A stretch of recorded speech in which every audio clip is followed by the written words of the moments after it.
حتى إذا جاءوها وفتحت أبوابها وقال لهم خزنتها سلام عليكم طبتم فادخلوها خالدين وقالوا الحمد لله الذي صدقنا وعده وأورثنا الأرض نتبوأ من الجنة حيث نشاء فنعم أجر العاملين وترى الملائكة حافين من حول العرش يسبحون بحمد ربهم وقضي بينهم بالحق وقيل الحمد لله رب العالمين صدق الله مولانا العظيم وصدق رسوله النبي الكريم الرؤوف الرحيم اللهم نور قلوبنا بالقرآن وزين أخلاقنا بالقرآن وادخلنا الجنة بالقرآن ونجنا من النار بالقرآن قال الله تعالى وتبارك في شان حبيبه مخبرا وآمرا إن الله وملائكته يصلون على النبي يا أيها الذين آمنوا صلوا عليه وسلموا تسليما الصلاة والسلام عليك يا رسول الله وعلى آلك وأصحابك يا حبيب الله الصلاة والسلام عليك يا رسول الله وعلى آلك وأصحابك يا محبوب رب العالمين تمام حمد و ثنا تعریف و توصیف اللہ جل مجدہ الکریم کی ذات پاک کے لیے جو خالق کائنات بھی ہے اور مالک شش جہات بھی۔ اللہ جل وعلا کی حمد و ثنا کے بعد حضور نبی اکرم شفیع امم رسول محتشم نبی مکرم اللہ کے پیارے امت کے سہارے رب کے محبوب دانائے غیوب مالک رقاب امم فخر عرب و عجم والی کون و مکان سیاہ لا مکان سید انس و جاں سرور لالا رخاں نیر تاباں سرنشین مہوشاں ماہ خوباں شہنشاہ حسینہ تتمہ دوراں سرخیل زہرہ جمالاں جلوائے صبح ازل نور ذات لم یزل باعث تکوین عالم فخر آدم و بنی آدم نیر بطحا رازدار ما اوہا شاہد ما تغا صاحب علم نشرہ معصوم آمنہ احمد مجتبہ حضرت محمد مصطفیٰ صلی اللہ علیہ وسلم کے حضور ناز میں اپنی محبتوں کا نیاز پیش کرنے کے بعد واجب الاحترام ذوی الاحتشام برادران اسلام السلام علیکم ورحمۃ اللہ وبرکاتہ۔ آج کسی اور آیت پہ گفتگو کرنے کا ارادہ لے کے حاضر ہوا تھا، لیکن محترم قاری صاحب نے جس محبت بھرے انداز میں سورہ زمر کی یہ آیات تلاوت کی تو میرے دل میں یہ خیال پیدا ہوا کیوں آج اس عنوان سے گفتگو نہ کی جائے۔ اور جب وہ نعت شریف پڑھ رہے تھے اور نعت شریف کا ایک شعر ایسا تھا کہ اس وقت میرا جی یہ چاہ رہا تھا کہ اس عنوان سے گفتگو کی جائے، تو چونکہ درس قرآن مجید ہے میں نے انہی آیات کو آج کی گفتگو کا موضوع بنایا۔ چند باتیں اس پہ گوش گزار کر کے اپنی گفتگو کو سمیٹ لوں گا۔ اللہ تعالیٰ میری زبان پہ کلمۃ الحق جاری فرمائے۔ دنیا پر جن لوگوں نے اپنی زندگی کا ایک ایک لمحہ اللہ اور اس کے رسول کے لیے گزارا اور دنیا میں اپنے آپ کو تقوی کے نور سے مزین کیا، کل قیامت کے دن جب وہ گروہ در گروہ حاضر ہوں گے تو ان کے لیے جنت کے دروازے کھول دیے جائیں گے۔ وہ کیسا منظر ہوگا؟ اللہ تعالیٰ جل شانہ نے ان آیات کے اندر اس منظر کو بیان فرمایا ہے۔ وَسِيقَ الَّذِينَ اتَّقَوْا رَبَّهُمْ إِلَى الْجَنَّةِ زُمَرًا، اور جو لوگ اپنے رب سے ڈرتے تھے، تقوی اختیار کرتے تھے، وہ قیامت کے دن جنت کی طرف گروہوں کی شکل میں جائیں گے۔ گرو در گرو جنت کی طرف روانہ ہوں گے، ان کے قافلے رواں دواں ہوں گے، حتی اذا جاؤہا، یہاں تک کہ وہ جب جنت کے دروازے کے قریب آئیں گے تو پھر کیا ہوگا؟ وفتحت ابوابہا، اور ان کے لیے دروازے کھول دیے جائیں گے، اور دروازے کھول کے ان کو داخلے کی اجازت ہوگی، بس نہیں، وقال لہم خزنتہا سلام، جو داروغہ جنت ہوگا وہ ان کو کہے گا تم پر سلامتیاں نازل ہوں، ان کو سلامی دے گا، سلام علیکم طبتم، تمہارے اوپر سلامتیاں ہو، تم نے زندگی خوب اچھے انداز سے گزاری، طبتم، تم خوب رہے، اچھی زندگی تم نے گزاری، فادخلوها خالدین، اب آ جاؤ اس جنت میں ہمیشہ رہنے کے لیے، وقالوا الحمد للہ الذی صدقنا وعدہ، اور یہ جنتی جب جنت کی نعمتوں کو دیکھیں گے اور اس میں داخل ہوں گے تو کیا کہیں گے؟ اللہ اکبر، کہیں گے سب خوبیاں اللہ کے لیے جس نے اپنا وعدہ پورا کر دکھایا، جس نے جو وعدہ دیا تھا وہ پورا کر دکھایا، وَأَوْرَثَنَا الْأَرْضَ، اور ہمیں اس زمین کا وارث بنایا، نَتَبَوَّأُ مِنَ الْجَنَّةِ، ہم جنت میں رہیں، حیث نشاء، جہاں ہم چاہیں، فَنِعْمَ أَجْرُ الْعَامِلِينَ، تو کیا ہی اچھا ثواب کام کرنے والوں کا ہے، عمل کرنے والوں کا کتنا اچھا ثواب ہے کہ اللہ کی رحمتیں ان کو نصیب ہوں گی۔ وَتَرَى الْمَلَائِكَةَ حَافِينَ مِنْ حَوْلِ الْعَرْشِ، اور اے مخاطب تو دیکھے گا فرشتوں کو کہ وہ عرش الہی کے آس پاس حلقہ بنائے بیٹھے ہیں، یہ منظر بھی تیری آنکھیں دیکھیں گی، کیا کرتے ہیں؟ یسبحون بحمد ربہم، وہ اپنے رب کی تعریف کے ساتھ اس کی پاکی بولتے ہیں، وقضی بینہم بالحق، اور لوگوں میں سچا فیصلہ فرما دیا گیا، وقیل الحمد للہ رب العالمین، اور کہا جائے گا سب خوبیاں اللہ کے لیے جو تمام جہانوں کا پالنے والا ہے، رب ہے۔ یہ تمام مضمون پر تو گفتگو ممکن نہیں اس تھوڑے وقت میں، دو ایک باتوں پہ گفتگو آپ کے گوش گزار کر کے اپنی معروضات کو، گفتگو کو سمیٹوں گا۔ وَسِيقَ الَّذِينَ اتَّقَوْا رَبَّهُمْ، اور وہ لوگ جو اپنے رب سے ڈرتے تھے، جنہوں نے تقوی اختیار کیا، ان کو چلایا جائے گا، اِلَى الْجَنَّةِ زُمَرًا، جنت کی طرف گروہ در گروہ، وہ گروہوں کی شکل میں جنت میں جائیں گے، چونکہ تقوی کی بنیاد پہ جو دوستیاں ہوں گی وہ قیامت کے دن قائم رہیں گی۔ قرآن مجید میں اللہ تعالیٰ جل شانہ نے ارشاد فرمایا کہ گوڑے یار، خلیل کہتے ہیں جگری یار کو، گوڑے یار کو، گوڑے یار قیامت کے دن ایک دوسرے کے دشمن بن جائیں گے، الا المتقین، لیکن جن کی دوستی تقوی کی بنیاد پر ہوگی وہ قیامت کے دن بھی قائم رہیں گے۔ اس لیے تقوی کی بنیاد پر قائم ہونے والی دوستی جب قائم رہے گی تو وہ یار کٹھے جنت میں جائیں گے، تو اس مضمون کو یہاں بیان فرمایا گیا۔ زمرہ، گروہ در گروہ، ٹولیوں کی شکل میں، اللہ اکبر، کیسی یہ ٹولیاں ہوں گی؟ اہل محبت کی ٹولیاں ہوں گی، پیار والوں کی ٹولیاں ہوں گی، الفت والوں کی ٹولیاں ہوں گی، اللہ اکبر، حتی اذا جاؤہا وفتحت ابوابہا، اور یہ ٹولیوں کی شکل میں جنت میں جا رہے ہوں گے، جنت کے دروازے ان کے لیے کھول دیے گئے ہوں گے، اور جو داروغہ جنت ہے وہ ان کو سلامی پیش کرے گا، سلام علیکم، تمہارے اوپر سلامتیاں نازل ہوں، کس بات پہ؟ تم نے زندگی اچھے انداز سے گزاری، اللہ، فادخلوها خالدین، اب اس میں رہو اور ہمیشہ رہو، تمہیں یہاں سے نہیں نکالا جائے گا۔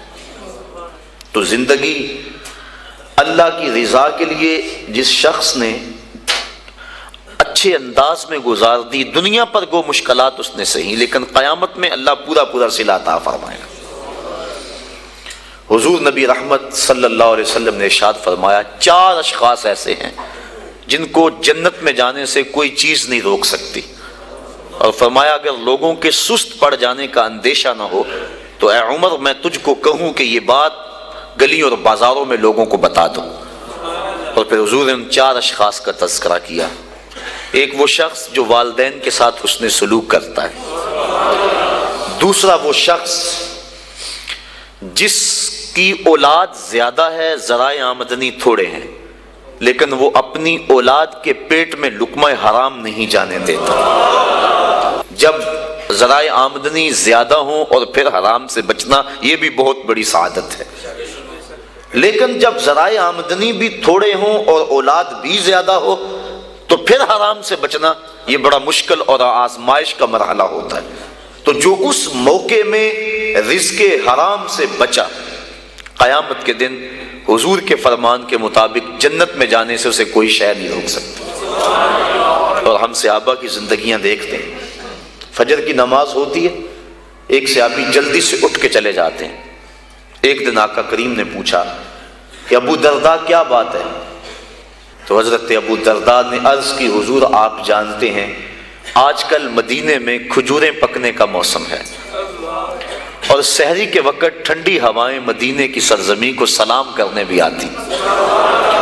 میرے ہمسائے کے صحن میں ایک اونچا لمبا درخت ہے کھجور کا، جس کا جھکاؤ میرے گھر کی سمت ہے، اور جب ہوا چلتی ہے تو اس سے کھجوریں ٹوٹ کے میرے ویڑے میں گر پڑتی ہیں۔ میں جلدی جلدی اس لیے چلا جاتا ہوں کہ بچوں کے اٹھنے سے قبل وہ کھجوریں اٹھا کے ان کے گھر میں پھینک دوں، کہیں ایسا نہ ہو کہ میرا بچہ کوئی کھجور اٹھا کے اپنے منہ میں ڈال لے۔ یہ صحابہ کا مزاج۔ اور ہماری سڑک سے گنے کی ٹرالی گزر کر تو دیکھیں، ہم بچے کو شاباش دیتے ہیں کہ بڑا دلیر نکلا ہے۔ جس کو آج آپ حوصلہ افزائی کر رہے ہیں، کل بڑا ہو کے ڈاکو بنے گا، کل بڑا ہو کے راہزن اور لٹیرا بنے گا۔ اولاد کی تربیت کے باب میں یہ بات ہے کہ اگر وہ گناہ کا ارتکاب بچپن میں بھی کرتے ہیں تو ان کی وہاں حوصلہ شکنی کی جائے تاکہ ان کے دل میں گناہ سے نفرت پیدا ہو جائے۔ تو حضرت ابو درداء نے عرض کی، حضور میں اس لیے جلدی چلا جاتا ہوں کہ ہمسائے کے گھر سے جو کھجور کا درخت ہماری سمت جھکا ہوا ہے، اس کی کھجوریں جو گرتی ہیں میں ان کو اٹھا کے ان کے صحن میں پھینک دوں تاکہ کہ میرا بچہ وہ کھجور اپنے اندر نہ لے لے۔ اور آپ جانتے ہیں کہ حضرت امام حسین رضی اللہ تعالیٰ عنہ مسجد نبوی میں آئے، صدقے کی کھجوروں کا ڈھیر لگا ہوا تھا، بچے تھے، ایک کھجور اٹھا کے انہوں نے اپنے منہ میں ڈال لی۔ تو آقا کریم صلی اللہ علیہ وسلم تیزی سے آگے بڑھے اور ان کے حلق میں انگلی ڈال کر حضور نے کہا کہ اس کو نکالو باہر، اور اندر سے کھجور باہر نکلوا دی۔ میں اور آپ اپنے رزق پر اگر غور کر لیں اور اپنے رزق کی حلت کا سامان کر لیں تو عبادت کی لذت نصیب ہو جائے۔ تیسرا وہ شخص کہ جس نے ایسی سچی توبہ کی کہ دوبارہ گناہ کی طرف جانا اتنا مشکل ہے جس طرح تھن سے نکلا ہوا دودھ دوبارہ اندر نہیں جا سکتا۔ اور چوتھی وہ عورت جس نے اپنی ساری محبتیں اپنے خامد پہ نچھاور کر دی اور اس حال میں مری کہ اس کا خامد اس پہ راضی تھا، اس کو جنت میں جانے سے کوئی چیز نہیں روک سکتی۔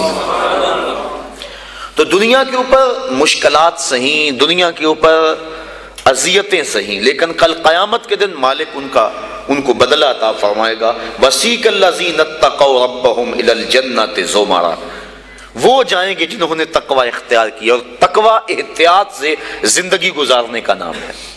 تقوی کے بارے میں علماء کے مختلف اقوال موجود ہیں، لیکن خلاصہ یہ ہے زندگی اس احتیاط سے گزاری جائے، اللہ اکبر، کہ انسان کے دامن سے کوئی گناہ نہ لگنے پائے۔ حضرت امام ابو نعیم الاصفہانی رحمۃ اللہ تعالی علیہ نے حلیہ کے اندر حضرت عبداللہ ابن مسعود رضی اللہ تعالیٰ عنہ سے روایت نقل کی ہے کہ تقوی یہ ہے کہ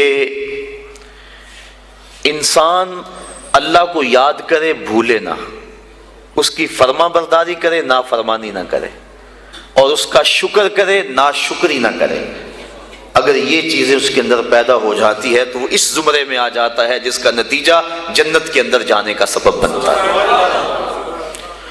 اور حضرت ابو ہریرہ رضی اللہ تعالیٰ عنہ سے ایک روایت ہے جس کو امام ترمذی نے نقل کیا ہے کہ ایک دن حضور تشریف فرما تھے، فرمایا کہ کوئی ہے کہ جس کو میں نصیحت کروں اور وہ اس پہ خود عمل کرے یا ایسے لوگوں تک پہنچائے جو اس پہ عمل کرے؟ تو حضرت ابو ہریرہ رضی اللہ تعالی عنہ فرماتے ہیں میں نے عرض کی حضور میں ہوں، آپ مجھے وہ نصیحتیں کریں۔ تو حضور نے میرا ہاتھ پکڑ لیا اور حضرت ابو ہریرہ فرماتے ہیں حضور نے 5 نصیحتیں مجھ کو گنوائیں۔ فرمایا گناہوں سے بچو، تم سب سے زیادہ عبادت گزار بن جاؤ گے۔ دوسری بات فرمائی اللہ کی تقسیم پہ راضی ہو جاؤ، تم سب سے زیادہ غنی بن جاؤ گے۔ اور تیسری بات ارشاد فرمائی ہمسایوں کے ساتھ حسن سلوک کرو، تم کامل مومن بن جاؤ گے۔ اور پھر فرمایا جو اپنے لیے پسند کرتے ہو وہ اپنے مومن بھائی کے لیے پسند کرو، کامل مسلمان بن جاؤ گے۔ اور پھر فرمایا زیادہ ہنسا نہ کرو، اس سے دل مردہ ہوتا ہے۔ فرمایا یہ 5 وصیتیں اللہ کے رسول نے مجھ کو گنوائیں۔ انسان گناہ کو ترک کرے، علماء نے کہا یہ تقویٰ ہے۔ اور حضور نے ان نصیحتوں میں پہلی نصیحت جو ہے وہ گناہ سے بچنے کے بارے میں حکم ارشاد فرمایا کہ گناہ سے بچا جائے۔ نیکی کرنی، اچھائی کرنی بہت بڑی دولت ہے، لیکن گناہ سے بچنا یہ اس سے بڑی سعادت ہے، کیونکہ گناہ کرنے سے اللہ ناراض ہو جاتا ہے، اور تقویٰ اللہ کی ناراضگی سے بچنے کا نام ہے۔ تقوی کے بارے میں علماء کرام نے اور بھی روایات، مختلف اقوال بزرگوں کے بیان کیے ہیں کہ انہوں نے تقوی کی دولت اختیار کر کے اپنے آپ کو جنت کا حقدار بنایا اور اپنی زندگی کا ایک ایک لمحہ اللہ کی رضا کے لیے گزارا۔ آج ان کے لیے جنت کے دروازے کھلے ہوئے ہیں اور فرشتے ان کو سلام علیکم کہہ رہے ہیں اور ان کی سابقہ زندگی پر آفرین کر رہے ہیں کہ تم نے اچھی زندگی گزاری، کہ کفاف تھوڑا تھا، ذرائع آمدنی کم تھے، اولاد زیادہ تھی، جس منصب پہ تم بیٹھے تھے تم اپنے وسائل کو بڑھا سکتے تھے، لیکن اس میں آمیزش ہوتی حرام کی، لیکن روکھی سوکھی تم نے کھا لی اور زندگی کی مشکل گھاٹیوں سے تم نے گزر کے یہاں تک اپنا پہنچاؤ کیا۔ آج اللہ کی رحمتیں بڑھ کے تمہارا استقبال کر رہی۔ یہ ہے بڑا مشکل کام آج کل بالخصوص، جب کہ دوڑ لگی ہوئی ہے، ہر شخص ایک دوسرے سے آگے بڑھنے کی خواہش کے اندر حلال حرام کی تمیز چھوڑے ہوئے ہیں، اور بات کسی سے کرو تو ہر کوئی یہی کہتا ہے جی کیا کریں، پیٹ کے لیے لگے ہوئے ہیں۔ پیٹ تو 2 روٹیاں صبح مانگتا ہے، 2 شام کو مانگتا ہے، 2 دوپہر کو مانگتا ہے۔ پیٹ کا اتنا لمبا چوڑا مطالبہ نہیں ہے، صرف ہم 2 دنی 4 کے چکر میں پڑے ہوئے ہیں۔ جو بندہ جہاں ہے وہاں وہ راضی نہیں ہے۔ اور اس حدیث کا جو دوسرا ٹکڑا ہے، حضور کی جو دوسری نصیحت، اس میں یہ فرمایا گیا اللہ کی تقسیم پہ راضی ہو جاؤ، سب سے بڑے غنی ہو جاؤ گے۔ غنا دل کی بے نیازی کا نام ہے، تو جتنی مرضی دولت اور پھر بھی طلب ہو تو پھر تو انسان اس طلب میں جل رہا ہے، اطمینان مل ہی نہیں رہا۔ لیکن کفاف تھوڑا ہے، ذرائع آمدنی تھوڑے ہیں، اس سوکھی روٹی پر بھی صبر ہے، قناعت ہے، تو جو لطف اس دسترخوان پہ بیٹھ کر کھانے کا ہے وہ 5 سٹار ہوٹلوں میں کھانے کا بھی نہیں ہے۔ تو یہ حضور کا جملہ کتنا خوبصورت ہے، اور اگر نہیں ہم اللہ کی تقسیم پہ راضی ہوں گے تو کیا کریں گے؟ حدیث میں آتا ہے جب بچہ شکم مادر میں 120 دن کا ہوتا ہے تو فرشتہ آ کے 4 چیزیں لکھ جاتا ہے، ان میں سے ایک چیز اس کا رزق ہے کہ ساری زندگی میں اس کو کتنا رزق ملے گا۔ اب جتنا لکھا گیا ہے الٹی چھلانگے بھی لگائے اس سے زائد نہیں ملے گا، اور جب لکھا گیا ہے اس سے پہلے نہیں ملے گا۔ تو پھر اس رزق کے لیے اٹینشن کی ضرورت کیا ہے؟ رزق کے لیے کام کرے، محنت کرے۔ شاید میں نے کسی درس قرآن میں اس حوالے سے بات کی تھی، حضرت شیخ سعدی شیرازی فرماتے ہیں کہ ایک شخص جنگل میں گیا، اس نے دیکھا ہے کہ ایک لومڑی ہے جس کے ہاتھ پاؤں ہی نہیں ہے، سوچنے لگا مالک اسے رزق کیسے دیتا ہوگا، تو درخت پہ چڑھ کے بیٹھ گیا۔ تھوڑی دیر کے بعد شیر آیا، اس نے شکار کیا اور پس خوردہ چھوڑ کے چلا گیا۔ وہ رینگتی رینگتی آگے بڑھی اور پس خوردہ کھا کے پیٹ بھر لیا۔ اب اس نے کہا کہ جب اس لومڑی کو اللہ عطا فرماتا ہے میں تو اس کا بندہ ہوں، میں کیوں محنت کروں؟ اس نے محنت چھوڑ دی، ایک دن فاقے سے کاٹا، دوسرا دن فاقے سے کاٹا، تیسرے دن جب حالت غیر ہونے لگی تو آواز آئی بندے میں لومڑی کو بغیر کسی محنت کے دے سکتا ہوں، تجھے نہیں دیکھ سکتا، تجھے بھی عطا کر سکتا ہوں، لیکن لومڑی نہ بن، شیر بن، خود کما اور اوروں کو بھی کھلا، نہ کہ لومڑی کی طرح جو ہے وہ بن کے بیٹھ جائے۔ یہ بھی حکم ہے محنت کرنے کا، لیکن محنت کرنے کا، سعی کرنے کا حکم ہے، اٹینشن لینے کا حکم نہیں ہے۔ ہماری ذمہ داری نہیں، ہمارا کام ہے کام پہ چلے جانا۔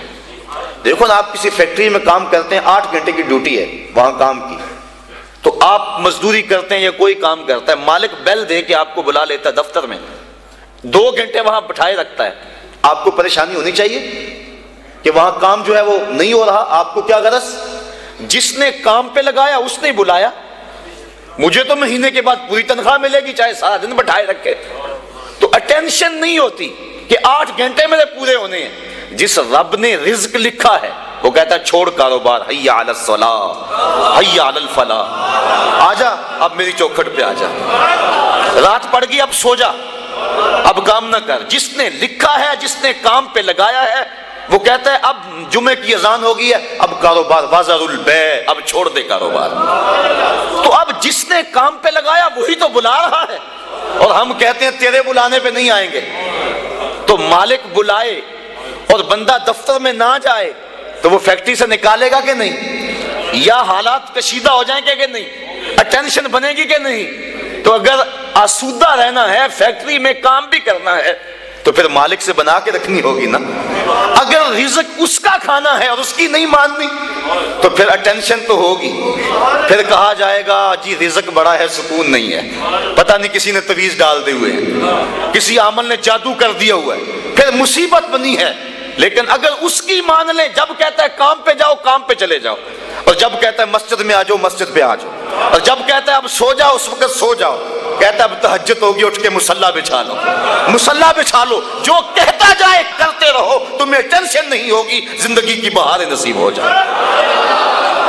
حضور نے ارشاد فرمایا اللہ کی تقسیم پہ راضی ہو جاؤ، اللہ کی تقسیم پہ راضی ہو جاؤ، تم غنی بن جاؤ گے، تم گداگر نہیں رہو گے، تم گداگر نہیں رہو گے، غنی بن جاؤ گے، کروڑ پتی ہو کر بھی کمینے نہیں ہوگے، تمہاری جیب میں کچھ بھی نہیں ہوگا لیکن غنا کی سلطنت کے بادشاہ ہوگے۔ اس کی تقسیم پہ راضی ہو جاؤ۔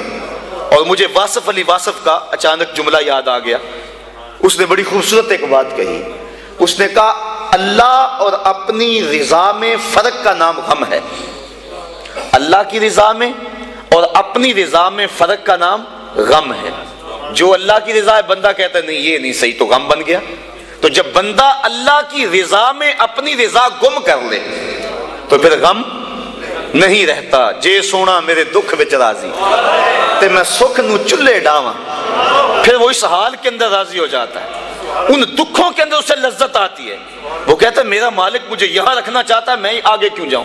تو جہاں مالک کی مرضی ہے بندہ وہاں رہتا ہے۔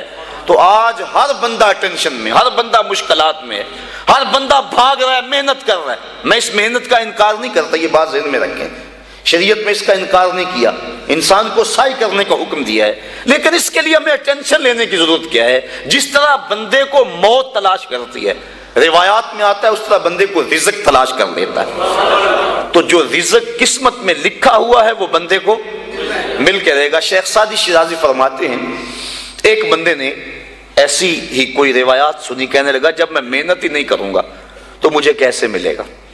اس نے سب کچھ چھوڑ چھاڑ دیا اور ایک غار میں جا کے بیٹھ گیا، اور غار بھی کوئی تاریخ تھی، وہاں کسی کا گزر بھی نہیں تھا۔ 2 4 5 دن گزر گیا تاکہ بے ہوشی پڑنے لگی۔ ایک قافلہ وہاں سے گزرا، غار میں انہوں نے جھانکا، دیکھا کہ ایک انسان ہے اور ادم ہویا ہے۔ انہوں نے جا کے دیکھا، غور کیا، یہ تو بھوک سے مر رہا ہے۔ انہوں نے کھانا لا کے اس کے سامنے رکھا، اس نے انکار کر دیا۔ اس نے کہا جب میں کچھ نہیں کروں گا تو وہ کیسے دے گا؟ انہوں نے کھانا بھی پیش کیا، اس نے انکار کر دیا۔ وہ بولنے کی سکت بھی نہیں ہے، یہ سمجھے کہ بیچارہ بہت زیادہ بیمار ہے، اور یہ کھانا کھانے کی سکت بھی نہیں ہے۔ کوئی نرم چیز بناؤ اس کے لیے، کوئی دلیا وغیرہ، کوئی ایسی چیز اس کے لیے انہوں نے تیار کی وہاں قافلے والوں نے، اور جا کے اس کو پیش کی۔ اس نے پھر بھی سر پھیر دیا، کہا بیچارہ اتنا مجبور ہے کہ یہ بھی نہیں کھایا جاتا۔ انہوں نے زبردستی جو وہ چمچ میں ڈال کے اس کے منہ کے قریب کی، اس نے دانت بند کر لیے زور سے۔ کہ جب میں ہی نہیں کچھ کروں گا تو کیسے میرے مقدر کا میرے پیٹ میں پہنچے گا. یہ دل میں تھا اور زور سے دانت بند کر دیے. شیخ سعدی شیرازی فرماتے ہیں کہ انہوں نے چمچی کے ایک کونے کو نا اس کے دانت میں جہاں سوراخ ملا وہاں ڈال کر تو زور سے انہوں نے کھولا منہ کو اور اندر حلوہ ڈالا, اور جب منہ کے اندر حلوہ گیا تو اس کو ہنسی آ گئی. کہا مالک جو میرے مقدر کا ہے وہ مجھے مل کے رہے. تو یہ کہاوتیں بزرگوں نے جو بیان کی ہیں ہماری زندگی کو آسودہ بنانے کے لیے کی ہیں. ہم اپنے مقدر میں جو پاتے ہیں, میرے مقدر میں یا آپ کے مقدر میں جو لکھا ہوا ہے یہ پکی بات ہے, اس سے زائد تو نہیں مل سکتا. اب اس کو حاصل کرنے کے لیے ہم حرام ذرائع کیوں اختیار کریں؟ ہم کام پہ جائیں درود پڑھتے ہوئے, ہم کام پہ جا رہے ہیں, کہاں سے آئے گا, کیا ہوگا, کیا اس کی ٹینشن کیا؟ ہم کام پہ جا رہے ہیں اور نبی پہ درود پڑھ رہے ہیں. بس ہم کام پہ جا رہے ہیں استغفر اللہ پڑھ رہے ہیں. اللہ رزق دے گا. سورہ نور اٹھا کے دیکھیے, فَقُلْتُ اسْتَغْفِرُوا رَبَّكُمْ إِنَّهُ كَانَ غَفَّارًا. تو میں نے کہا اپنے رب سے معافی مانگو, استغفار کرو, بے شک وہ معاف فرمانے والا ہے. پھر کیا ہوگا؟ يُرْسِلِ السَّمَاءَ عَلَيْكُمْ مِدْرَارًا, وہ آسمان سے موسلادھار بارش بھیجے گا.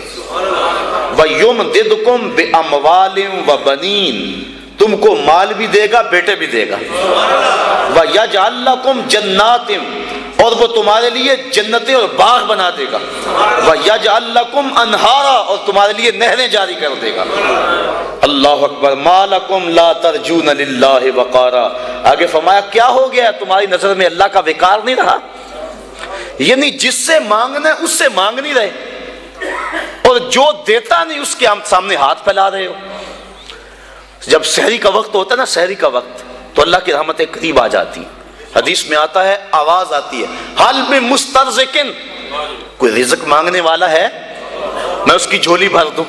حل میں مستغفرن, کوئی بخشش مانگنے والا ہے میں اس کے گناہ معاف کر دوں. تو اس وقت اللہ کی رحمتیں آواز دے رہی ہوتی ہیں کہ کوئی رزق مانگنے والا ہو تو میں اس کی جھولی بھر دوں, میں اس کی جھولی بھر دوں. اور پھر کیا ہوتا ہے؟ جب وہ کہہ رہا ہوتا ہے اس وقت ہم سو رہے ہوتے ہیں. جب آواز آ رہی ہوتی ہے, تمہیں ٹینشن ہے, بیٹی کی شادی کرنی ہے, مسئلہ ہے, جہیز نہ دیا تو بیٹی کو تانے ملیں گے, مسئلے تو ہیں اس دور میں, اس کا انکار تو نہیں ہے. دن رات جو دوڑ لگی ہے اس کے سبب بھی ہیں. ہم جانتے ہیں کہ بھائی فیکٹری میں اوور ٹائم کیوں لگا رہے ہیں, انہیں پتا ہے کہ میں نے اپنی بہن کے ہاتھ پیلے کرنے ہیں. اور ہمارا معاشرہ جو ہے قرآن کو چھوڑ کے جہنم بنا ہوا ہے. آج بیٹے والا مطالبہ کرتا ہے کہ جو ہے مجھے یہ دیا جائے, مصیبت تو بنی ہوئی ہے, لیکن اب کیا کیا جائے, اس کے لیے ٹینشن موجود ہے, لیکن ہم ذرائع استعمال کرتے ہیں, اس کے لیے محنت کرتے ہیں, کوشش کرتے ہیں, لیکن جو دینے والا ہے جب وہ پکار رہا ہے اس وقت کیوں سوئے ہوئے ہیں؟ وہ کہتا ہے کوئی رزق مانگنے والا ہے تو جھولی پھیلائے, میں اس کی جھولیاں بھر دوں گا. اللہ اکبر. تو اللہ کے حضور جب بندہ طلب کرتا ہے تو اللہ تعالیٰ بندوں کے اٹھے ہوئے ہاتھوں میں اپنی رحمتوں کی برسات کر دیتا ہے. تو بات کہاں سے کہاں نکل گئی کہ انسان کو اگر اللہ کی تقسیم پہ رضا نصیب ہو جائے تو پھر وہ سب سے بڑا حضور نے فرمایا غنی بن جائے گا. اس کے لیے زندگی کی مشکل ختم ہو جائے گی, ورنہ کروڑوں اربوں خربوں روپے بھی ہوں لیکن اس کو تسکین قلب نصیب نہیں ہوگی. اور جب بندہ اللہ کی رضا پہ راضی ہوگا بس اس کو زندگی میں بہاریں نصیب ہو جائیں گی. میں اچھی طرح جانتا ہوں ایک شخص کو, ہمارا پیر بھائی بھی ہے, وہ بہت اعلیٰ عہدے پہ براجمان تھا وہ, لیکن اس محکمے میں حالات ایسے تھے, وہ ایسے چکر میں آ گیا کہ اس کو وہ کام چھوڑنا پڑا. اب وہ لوہے کی ڈھلائی والی بھٹی پہ کام کرتا ہے اور تقریباً 20-25 کلومیٹر کے قریب فاصلہ ہے جو سائیکل پہ آتا جاتا ہے. تو میں نے ایک دن اسے پوچھا, میں نے کہا کہ اچھی ٹھاٹ باٹ کی نوکری تھی اور آپ نے چھوڑ کے اس کو اختیار کر لیا, اب صبح جاتے ہو, آج کل سردیاں بھی ہیں, نہر کا کنارہ ہے جہاں چل کے اسے جانا پڑتا ہے, تو مشکل تو بڑی ہوتی ہوگی. کہنے لگا اس میں اللہ نے میرے لیے لذتیں ہی بڑی رکھ دی, اور اللہ تعالیٰ اس کو زندگی عطا فرمائے. انسان جب اللہ کی رضا کے لیے کسی کام کا آغاز کرتا ہے اور گناہ کو چھوڑتا ہے, اللہ اس کے نیک کام کے اندر برکت ڈال دیتا ہے. کثرت اور چیز ہے, برکت اور چیز ہے. بہت سارے لوگ ہیں کثرت رکھتے ہیں لیکن برکت نہیں رکھتے, اور بہت سارے لوگ ہیں برکت کی دولت سے مالا مال ہیں, اور برکت تھوڑے میں پڑ جائے تو برکت جب مالک ڈال دے تو پھر بندے کے لیے پریشانی ختم ہو جاتی ہے۔ اور آج ہمارے کٹھن حالات پیدا ہوئے، یہ کیوں ہوئے ہیں؟ اس کی ایک اور وجہ ہے جو آپ کے سامنے عرض کرنا چاہتا ہوں۔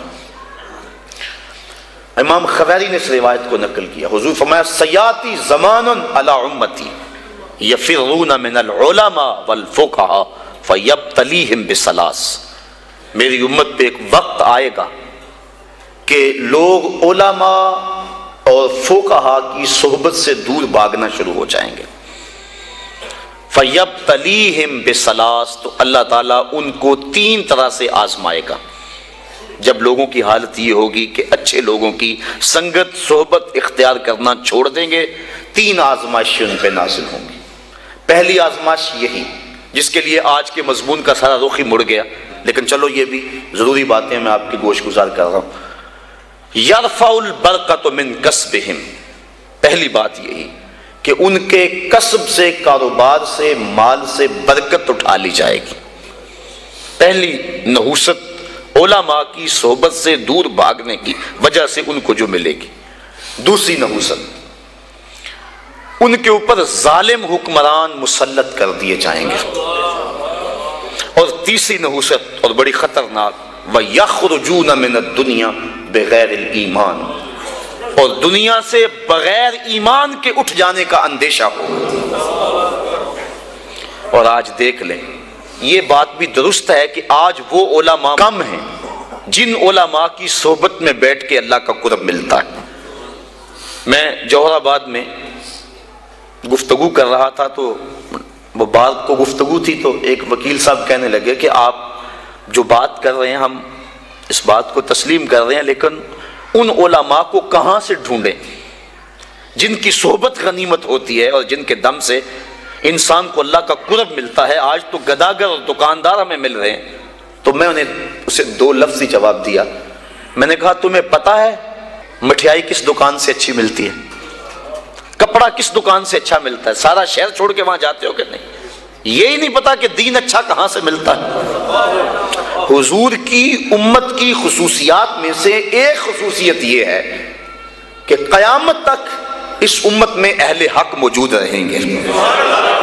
حضور کی امت کی جو خصوصیات ہیں ان میں سے ایک خصوصیت یہ ہے، قیامت تک اس امت میں اہل حق موجود رہیں گے، گو تھوڑے رہ جائیں۔ لیکن چونکہ ہم شیطان کے پھندے میں آ جاتے ہیں، اور کبھی ایسا نہیں ہوا کہ ایک دکاندار سے دھوکہ کھا لیں اور پھر دوبارہ کہیں کہ ہم کپڑے پہنتے ہی نہیں، ایک ہوٹل سے دھوکہ کھا لیں تو کہہ لیں ہم کھانا کھاتے ہی نہیں۔ یہ سارے فراڈی ہوتے ہیں۔ ایک دکاندار سے دھوکہ کھائیں گے، دوسرے کے پاس جائیں گے، دوسرے سے دھوکہ کھائیں گے، تیسرے کے پاس جائیں گے۔ لیکن یہاں کیا ہوتا ہے کہ ہم کسی ایسے شخص کے پاس چلے جاتے ہیں جو دین کے نام پہ کاروبار کر رہا ہوتا ہے، اور پھر جب اس سے ہم ڈسے جاتے ہیں ہم سارے طبقے سے بدزن ہو جاتے ہیں۔ شاید ہم دین کو اتنی ضرورت نہیں سمجھتے جتنی کپڑے کو سمجھتے ہیں، جتنی کھانے کو سمجھتے ہیں۔ 100 جگہ سے بھی دھوکہ کھائیں ہم سمجھتے ہیں کپڑا تو پہننا ہے، کوئی اور دکان تلاش کر لو۔ تو اگر دین کو بھی ضرورت سمجھا جائے 100 مرتبہ بھی دھوکہ کھاؤ پھر بھی تلاش میں رہو، کوئی تو صاحب حق ملے گا ہی نا۔ اور پھر تم نے دھوکہ بھی تو اللہ کے نام پہ کھایا ہے نا۔ حضرت عمر فاروق رضی اللہ تعالیٰ عنہ جو غلام لمبی نمازیں پڑھتا تھا اس کو آزاد کر دیتے تھے کہ یہ لمبی نمازیں پڑھ رہا ہے۔ غلاموں کو پتہ چل گیا، جو ان کی ملک میں غلام آتے وہ لمبی لمبی نمازیں ان کے سامنے پڑھتے اور آپ ان کو آزاد کر دیتے۔ کسی نے کہا کہ تم نہیں جانتے کہ یہ دکھاوے کی نمازیں پڑھتے ہیں، یہ تمہیں دھوکہ دیتے ہیں؟ حضرت عمر فاروق نے فرمایا اللہ کے نام پہ دیتے ہیں نا، میں 100 بار یہ دھوکہ کھانے کے لیے تیار ہوں۔ تو اگر وہ لوگ جو چائے کی پیالی پہ دین بیچتے ہیں، وہ لوگ بھی منبر و محراب پہ براجماں ہیں، وہ بھی لوگ تو موجود ہیں جو تاج شاہی کو ٹھوکر بھی نہیں مارتے۔ بستے ہیں کچھ ایسے پراگندہ تباہ لوگ بھی، افسوس کہ تمہیں میر سے صحبت نہیں رہی۔ وہ لوگ جن سے مل کے زندگی سے عشق ہو جائے آپ نے شاید نہ دیکھے ہوں مگر ایسے بھی ہیں۔ حضور نے ارشاد فرمایا خیار امتی العلماء وشرار امتی العلماء، میری امت کے بدترین لوگ بھی علماء ہیں اور میری امت کے بہترین لوگ بھی علماء ہیں۔ تو اگر بہترین لوگ امت کے تلاش کرنے ہوں تو وہ بھی اسی طبقے سے ملیں گے، وہ کسی اور جگہ سے نہیں ملیں گے۔ اور اگر بدترین لوگ وہ بھی اس طبقے میں موجود ہیں، ہم بدترین کو دیکھتے ہیں پھر اس طبقے سے بدزن ہو جائے، اور نتیجہ کیا کہ ہم آہستہ آہستہ اس جگہ پہ پہنچ جاتے ہیں کہ علماء کی صحبت سے نفرت شروع ہو گئی، جس کے نتیجے کے اندر یہ 3 مصیبتیں ہمارے اوپر نازل ہوئی۔ پہلی مصیبت یرفع البرکۃ من کسبہم، رزق سے برکت اٹھا لی گئی، اور دوسری بات کہ ظالم حکمران مسلط کر دیے گئے، اور تیسرا دنیا سے بغیر ایمان کے چلے جانے کا اندیشہ پیدا ہوا۔ اور آج ہے نہیں، لوگ بیرون ملک جانے کے لیے مرزائی لکھ رہے ہیں، کتنے لوگ ہیں ایسے؟ ایمان کا سودا کرنا تو بڑا آسان ہو گیا اس دور کے اندر، چائے کی پیالی پہ لوگ دین بیچ رہے ہیں، کیا کچھ نہیں ہو رہا ہے۔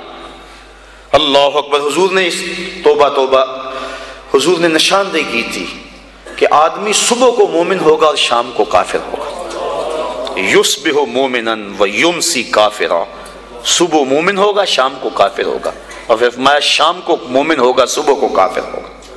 لا یبقى من الاسلام الا اسمہ ولا یبقى من القرآن الا رسمہ مساجدہم عامرۃ وہی خراب من الہدی۔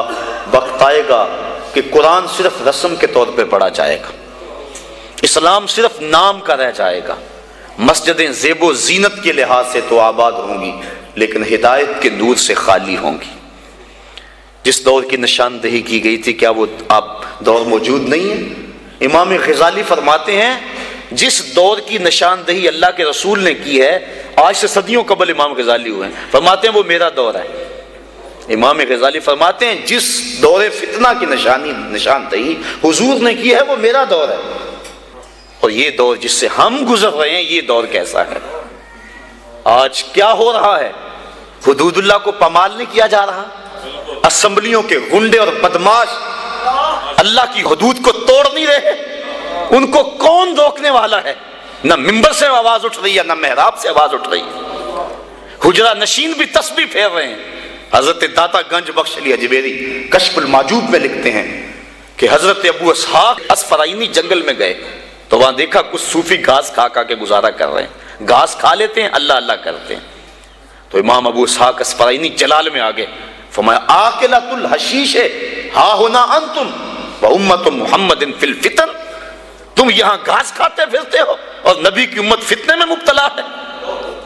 اللہ کو ایسے صوفیوں کی، ایسے تسبیح پھیرنے والوں کی ضرورت نہیں ہے، وہ تو ان لوگوں کا چاہنے والا ہے جو اللہ کے نام پہ سب کچھ قربان کر دیتے ہیں اور اپنا گھر کا سارا اثاثہ اپنی ہتھیلی پہ سجا کے کربلا کے میدان میں آ جاتے ہیں۔ تو آج کیا ہو گیا ہوا ہے ہمیں، اور ہم کس جگہ پہ کھڑے؟ یہ ایک الگ دکھڑا ہے، اگر اس مضمون کو میں چھیڑ لوں تو یہ بھی ختم ہونے پہ نہ آئے۔ آج امت جس مشکل حالات میں کھڑی ہے اور پوری دنیا کے مسلمان جہاں کھڑے ہیں، آج کسی سے مخفی نہیں، اور ہمارے حکمران کیا کر رہے ہیں، اور جو ذمہ دار لوگ ہیں جن کو اسلام کے نام پہ ہم نے ووٹ دیے تھے اور اسمبلیوں میں بٹھایا تھا کہ تم اسلام کی آواز کو دبنے نہیں دینا، وہ کیا کر رہے ہیں کس سے بھی مخفی نہیں ہے۔ الفاظ کے پردے میں جن سے مخاطب ہوں وہ جان گئے ہوں گے کیوں نام لیا جائے۔ سب کو پتا ہے کہ آج کیا ہو رہا ہے اور کیسی سودے بازی ہو رہی ہے، اور لوگ دین کو بیچ رہے ہیں، سرے ممبر بیچ رہے ہیں، اپنا دین ایمان بیچا جا رہا ہے۔ تو یہ قرب قیامت کی نشانیاں ہیں۔ تو آج وہی بچے گا جو اللہ کی کتاب قرآن مجید کے ساتھ لگ جائے گا۔ اچھے لوگ تلاش کرے، ضرورت ہے ہماری تلاش کرنا۔ اگر اچھے لوگ کم ہو گئے تو ہم کہتے ہیں چلو نہیں تو نہ صحیح، یہ ہم کیسے کہہ سکتے ہیں جبکہ ہماری ضرورت ہے؟ ہم جگہ جگہ سے ڈنک کھائیں، جگہ جگہ سے ڈسے جائیں، ان اچھے لوگوں تک پہنچنے کی کوشش کریں۔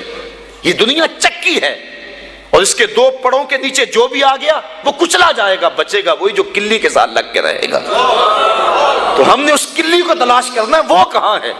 ہم کہتے ہیں کوئی بات نہیں، ہم کیا کریں جی؟ نہیں، قیامت کے دن پوچھ کاروبار کا پتہ ہے ہمیں، کہاں نفع ہے کہاں نقصان ہے، کہاں سودا دینا ہے کہاں نہیں دینا ہے، کہاں کس منڈی سے 2 نمبر مال ملتا ہے کہاں سے 1 نمبر مال ملتا ہے، ہمیں سب پتہ ہے۔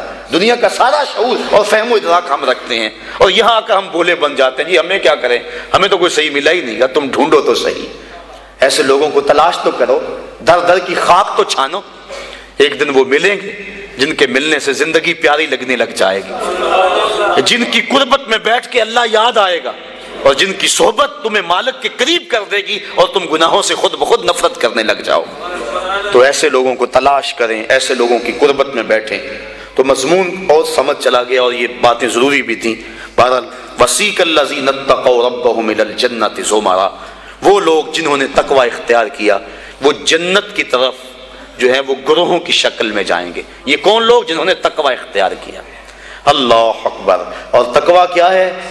گناہوں سے قلبی نفرت کا نام ہے. حضرت شیخ جہانگیر سمنانی رحمۃ اللہ تعالی علیہ فرماتے ہیں، آپ فرماتے ہیں تقوی یہ ہے کہ نیکی کرنے کے باوجود بھی ڈرتا رہے، پتہ نہیں میری نیکی بھی قبول ہوئی ہے کہ نہیں. یہ تقوی ہے. حضرت علی المرتضیٰ فرماتے ہیں کہ اپنی عبادات پر اعتماد نہ کرنا تقوی ہے. اور حضرت عمر فاروق کا عمل ہمارے سامنے موجود ہے کہ عید کے دن رو رہے تھے، چھوٹی عید کے دن. اس نے پوچھا آج تو ہر کوئی خوش ہے اور آپ رو رہے ہیں؟ کہا مجھے نہیں پتا کہ میرے روزے قبول ہوئے ہیں یا کہ نہیں. اگر قبول ہوئے تو پھر میرے لیے خوشی کی بات، اور اگر قبول نہیں ہوئے تو میرے منہ پہ مارے گئے. اس لیے میں چونکہ قطعاً جانتا نہیں اس لیے رو رہا ہوں کہ پتہ نہیں میں کن لوگوں میں سے ہوں. حضرت بایزید بستامی سے کسی بڑھیا نے پوچھا تھا، حضرت ایک مسئلہ تو بتاؤ. پوچھا کیا؟ کہا میرے گدھے کی دم اچھی ہے یا آپ کی داڑھی اچھی ہے؟ آئے مجھے کوئی یہ مسئلہ پوچھ کے تو دیکھے پھر جائے کہاں. بایزید بستامی سے بڑھیا نے پوچھا آپ کی داڑھی اچھی یا میرے گدھے کی دم اچھی؟ ناراض نہیں ہوئے، بگڑے نہیں، آنکھوں سے آنسو ڈھلنے لگے.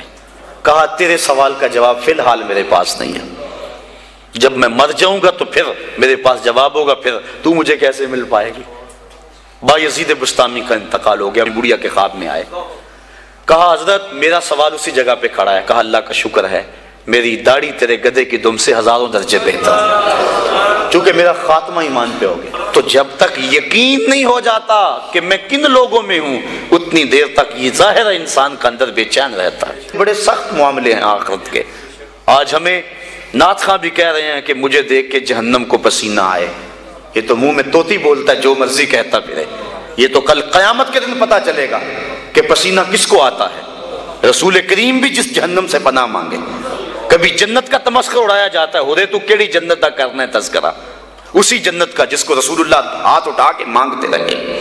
اسی جنت کا تذکرہ کر رہے ہیں جس کے لیے حضور کا اشتیاق تھا. اسی جنت کی آرزو کر رہے ہیں جس کے لیے حضور نے فرمایا جب اللہ سے مانگو تو جنت فردوس مانگو. تو آج دلیری دی جا رہی ہے. آج پیر بیعت کرنے کے بعد جنت کا پرمٹ دے دیتا ہے. آؤ میں پیروں کے پیر کی کہانی سناؤں آپ کو.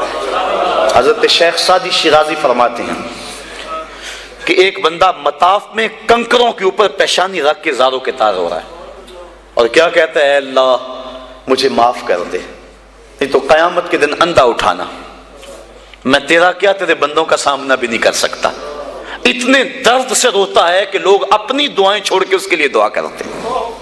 جن لوگوں نے حج کیا یا عمرہ کیا انہیں اس کا تجربہ ہوگا. کچھ لوگ اتنے درد سے روتے ہیں کہ بندہ اپنی دعائیں بھول کے ان کے لیے لگ جاتا ہے. مجھے تو جس سال جانا نصیب ہوا تھا تو ان دنوں کے اندر فلسطین کی جنگ پورے زور پہ تھی اور کعبۃ اللہ کی غربی دیوار کے ساتھ فلسطین کے مرد و زن لپٹ کے رویا کرتے تھے. اور جب وہاں ہمارا چکر آتا تھا تو اس وقت طوطے اڑ جاتے اور اپنی دعائیں بھول جاتی اور اللہ کی بارگاہ میں عرض کرتے مالک فلسطین کو آزادی دے دے. یہ کسی کا باپ اس کے سامنے کٹا ہوگا، کسی کی گود سے اس کا لال چھین کر قتل کیا ہوگا، کسی کا بھائی اس کے سامنے ذبح کیا ہوگا. یہ اللہ کی باندیاں اور اللہ کے بندے اللہ کے حضور دکھڑا سنا رہے ہیں. تو انسان اپنی دعائیں چھوڑ کے ان کے لیے دعائیں کرنے لگ جاتا. فلسطین کی آزادی کے لیے دل تڑپتا، پھر کشمیر کی طرف، آذربائیجان کی طرف، کابل و قندھار کی طرف، دشت لیلا کی طرف اور قلعہ جنگی اور تورا بورا کی طرف اور موصل و تقرید کی طرف اور کوفہ و بغداد کی طرف انسان کا دل جاتا کہ وہاں کیا کچھ ہو رہا ہے. اور انسان اپنی دعائیں چھوڑ کے امت کے لیے رونے لگ جاتا ہے. تو وہ اتنے درد سے روتا ہے کہ لوگ اپنی دعائیں چھوڑ کے اس کے لیے کہتے ہیں یا اللہ اس بیچارے کو معاف کر دے. ایک بندہ تو چھوڑ چھاڑ کے کھڑا ہی اس کے سامنے قریب کھڑا ہو گیا اور کہتا ہے مالک اسے معاف کر دے، مالک اسے معاف کر دے. کافی دیر کے بعد وہ شخص جو روتا تھا اٹھ کے جانے لگا. اس کو تجسس تھا کہ میں دیکھوں تو صحیح یہ کون ہے اور اس کو تسلی بھی دوں کہ اللہ بڑا کریم ہے، تجھے معاف کر دے گا. جب اس نے جھک کے جھانک کر دیکھنا چاہا تو چیخیں نکل گئیں. کیوں کہ فائزہ ہوا شیخ عبد القادر جیلانی، یہ زاروں کے تار رونے والا وقت کا غوث شیخ عبد القادر جیلانی تھا۔ حضرت سری سختی رضی اللہ تعالیٰ عنہ نے جنید بغدادی کو بلایا۔ حضرت جنید بغدادی کے وہ ماموں بھی لگتے ہیں رشتے میں اور پیر بھی لگتے ہیں۔ یہ پیر مرید کی کہانی سنا رہا، آج کا پیر تو گارنٹی دے رہا ہے نا، اللہ اکبر حضور تو حضرت ربیہ کو بھی جنت کی بشارت دیں اور ساتھ کہیں کثرت سجود سے میری مدد کرنا، اور پیر کہتا تجھے پرواہ ہی نہیں ہے۔ آؤ اس پیر مرید کی کہانی سنا رہا ہوں۔ حضرت جنید بغدادی فرماتے ہیں میرے ماموں نے تنہائی میں مجھے بلایا اور مجھے وصیتیں کی۔ جب ایک وصیت کی تو میرے پاؤں تلے سے زمین نکل گئی۔ کہنے لگے بیٹا جب میں مر جاؤں تو میری قبر بغداد سے باہر بنانا۔ میں نے پوچھا حضور کیوں؟ فرمانے لگے میری بدعمالیوں کی وجہ سے کہیں بغداد کی مٹی میری لاش کو قبول کرنے سے انکار نہ کر دیں اور میں لوگوں کے سامنے رسوا نہ ہو جاؤں۔ یہ ہیں وہ لوگ تتجافا جنوبہم عن المضاجع، جن کی کروٹیں بستروں سے الگ رہتی ہیں، اللہ کو خوف اور طمع میں پکارتے ہیں، لیکن زندگی کا ایک ایک لمحہ تقوی سے عبارت ہے۔ دنیا میں تکلیفیں سہی۔ حضرت امام جعفر صادق ساری زندگی ٹھنڈا پانی نہیں پیا، فرماتے تھے کیا خبر کہ اس کے حساب میں چکرا جاؤں۔ اور آپ کے مریدین بیٹھے ہوئے ہیں، آپ بھی بیٹھے ہوئے ہیں، لوگ بیٹھے ہیں۔ کہا یار آج ایک دوسرے سے وعدہ نہ کر لیں؟ کہا کیا؟ کہا ہم میں سے جو بھی جنت میں جائے وہ دوسروں کو ساتھ لے کے جائے۔ غلاموں نے کہا حضور ہم آپ سے وعدہ کریں، ہم تو آپ کے سہارے پہ بیٹھے ہوئے ہیں۔ کہا تم نہیں جانتے آخرت کے معاملے بڑے سخت ہیں۔ یہ امام جعفر صادق کہہ رہے ہیں، یہ ان کی زندگی ہے۔ تو ذرا دیکھیے یہ تقوی ہے، یہ خشیت ہے، اور ٹھنڈے پانی سے بھی گریز کر رہے ہیں۔ تین چیزوں کا حساب نہیں ہوگا قیامت کے دن، ضرورت کے وقت کھانا پینا، اور ستر عورت کے لیے کپڑا لباس، اور ضرورت کا مکان۔ ان تین چیزوں کا حساب نہیں ہوگا۔ اس کے علاوہ جو بھی نعمت اللہ نے دی ہے ثم لتسألن یومئذ عن النعیم، اللہ قرآن میں کہتا ہے ہر نعمت کے بارے میں پوچھا جائے گا۔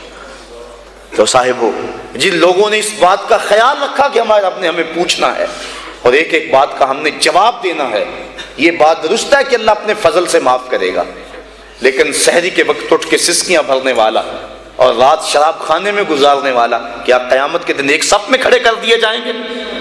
یہ کیسے ہوگا؟ غریبوں کا خون چوسنے والا، بیواؤں اور یتیموں کا مال لوٹنے والا اور رات کی تنہائی میں ان کی مدد کرنے والا کیا ایک صف میں کھڑے کر دیے جائیں گے؟ ایسا کیسے ہو سکتا ہے؟ تو صاحبو تقوی ہے کہ انسان اپنی زندگی کے ایک ایک قدم کو بچا بچا کے رکھے کہ میں اللہ کی ناراضگی سے بچ جاؤں، اور دنیا کو اس نے مشکلات میں ڈال دیا۔ آج کہتے ہیں دین پہ عمل کرنا بڑا مشکل ہے۔ جو بندہ دین پہ عمل کرنا چاہتا ہے اللہ قرآن میں سورۃ الاعلیٰ میں فرماتا ہے مشکل نہیں، ہم اس کے لیے آسان بنا دیتے ہیں۔ چلو لوگوں کے لیے مشکل ہی صحیح، لیکن اس نے مشکل میں یہ زندگی کاٹ لی، اور دنیا ہے بھی دنیا سجن المومن، مومن کے لیے ہے بھی قید خانہ، لیکن جب قید سے چھوٹا پھر کیا ہوا؟ اللہ کی رحمتیں بڑھ کے اس کا استقبال کر رہی ہیں۔ پھر گروہوں کے اندر وہ جنت میں جائیں گے اور فرشتے کہیں گے سلام ہو تمہیں کہ تم نے زندگی اچھے ڈھب سے گزاری ہے، اب جنت میں آ جاؤ، تم اس جنت سے کوئی نکالنے والا نہیں ہے۔ اور وہ کہیں گے اللہ تیری تعریفیں اور تیری خوبیاں، تو نے جو وعدہ کیا تھا آج واقعی تو نے سچا کر دکھایا ہے۔ اور پھر جنت میں ان کو گوناگون نعمتیں دی جائیں گی، اور جنت میں مائے معین ہوگا، حوض کوثر ہوگا، سلسبیل ہوگا۔ کبھی وہ حوروں سے جام پیئیں گے، کبھی وہ غلمانوں سے جام پیئیں گے، لذت تو بڑی ہوگی، لیکن ایک لذت کی کہانی اللہ نے قرآن میں سنائی، ہمیں ایک وقت ایسا بھی پھر آئے گا وَسَقَاهُمْ رَبُّهُمْ شَرَابًا طَهُورًا، ان کا رب انہیں خود شراب طہور پلائے گا کہ تم نے میرے لیے چھوڑا، دنیا کی شراب تو نہیں پی لو، میرے دستے قدرت سے شراب پیو۔ تو وَسَقَاهُمْ رَبُّهُمْ، نہ حوروں کے ہاتھوں سے، نہ غلمانوں کے ہاتھوں سے، نہ کسی اور کے ہاتھوں سے، وَسَقَاهُمْ رَبُّهُمْ۔ پھر دنیا کی تکلیفیں یاد رہیں گی جب مالک شراب طہور پلا رہا ہوگا۔ تو یہ ہے زندگی، اپنی زندگی کو اس ڈھب سے گزاریں کہ آخرت کی زندگی بہتر ہو جائے جو نہ ختم ہونے والی ہے۔ کار ما آخر شدو آخر زما کار نشد، مشتخا کے ما غبارے کوچائے یار نشد، و آخر دعوانا ان الحمدللہ رب العالمین۔